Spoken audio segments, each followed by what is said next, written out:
Hello guys, welcome to my channel. तो आज हम डिस्कस करने वाले हैं मैक्सिमम विनिंग स्कोर प्रॉब्लम, जो कि किक्स फॉर किक्स के प्रॉब्लम ऑफ द डे है 5 मार्च की। तो देखते हैं क्या है प्रॉब्लम। प्रॉब्लम के अकॉर्डिंग हमें एक बाइनरी सर्च ट्री दिया हुआ है और हमें क्या करना है कि हमें ब्लॉक 1 से स्टार्ट करना है। ब्लॉक 1 मतलब कि नोड 1 से, ठीक है। और जैसे-जैसे हम जो हम कनेक्टेड नोड्स है, जैसे कि 4 के जो कनेक्टेड नोड्स है इस पहले एग्जांपल में, वो क्या है 2 और 8, 2 की 2 और 1, 8 की 3 एंड 4।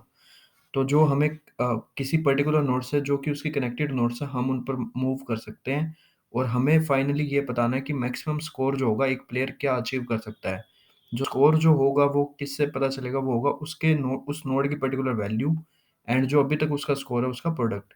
ठीक है, जैसे कि यहाँ पे लिखा होता है player score is calculated as the product of the point values that the player collects. ठीक है, तो अभी देखते हैं। जैसे कि मैं ये एग्जांपल लूँ, तो यहाँ पे मुझे दिया हुआ है 4, 2, 8, 2, 1, 3 एंड 4। तो अगर पहले स्टार्टिंग में इनिशियली जो प्लेयर होगा वो नोड 4 पे होगा।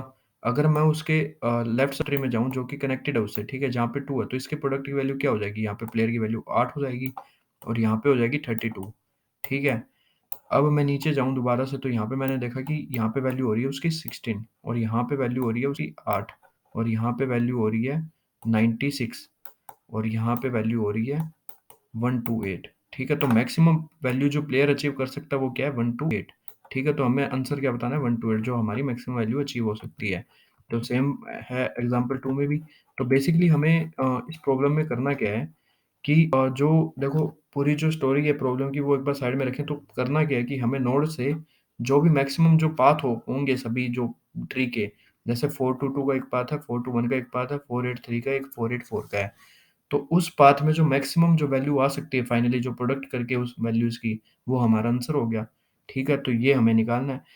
ठीक है, तो समझ में आ गया। अब हमें करना क्या है कि कैसे करें? ठीक है, तो अब देखो यार, एक बेसिक सी चीज़ है कि अगर हमारे पास नोड की वैल्यू नल है, ठीक है? बेस केसेस पहले डिफाइन कर लो कि बेस केसेस क्या होंगे।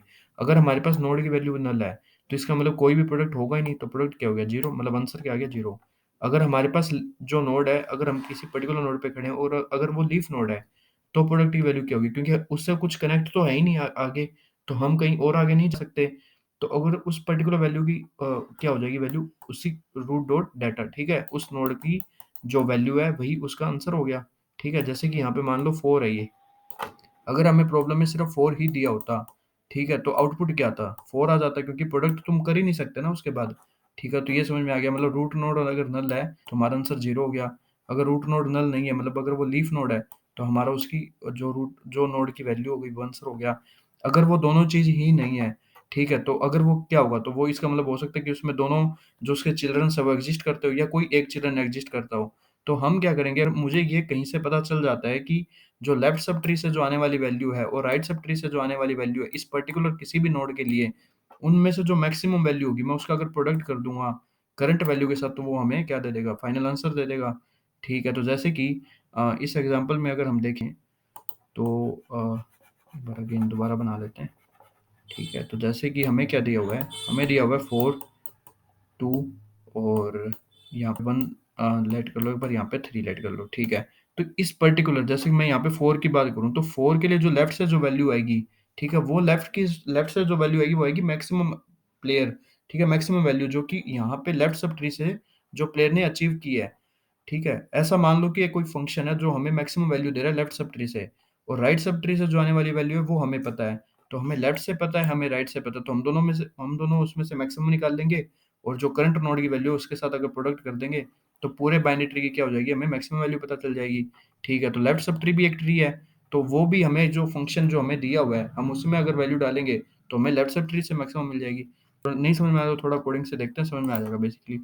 करना क्या है कि पहले बेस कंडीशंस लिख लो अपनी कि रूट अगर नल है, ठीक है? अगर रूट नोड अगर नल है तो हमारा आंसर क्या हो गया? 0 हो गया, ठीक है? और अगर रूट नोड नल नहीं है, मतलब रूट नोड अगर लीफ नोड है, ठीक है? लीफ नोड है तो इसका मतलब उसके दोनों चिल्ड्रंस क्या होंगे? नल होंगे, ठीक है? अगर ऐसा कोई केस आ जाता है तो इसका मतलब वो क्या है?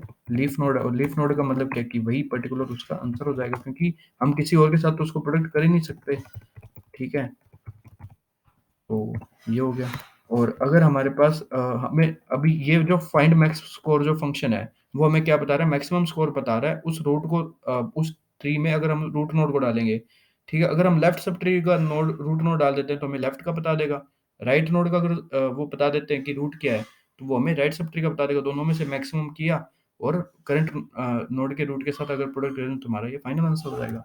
तो बेसिकली अगर मैं करना क्या है मुझे कि फाइंड मैक्स स्कोर में अगर मैं वैल्यू डाल दूँ लेफ्ट नोड के रूट की, और राइट में क्या डाल दूँ, राइट सब ट्री में, ठीक है? राइट सब ट्री के रूट की, तो हमें क्या मिल जाएंगे, दोनों से मैक्सिमम स्कोर मिल जाएंगे जो भी एग्जिस्ट करते हैं।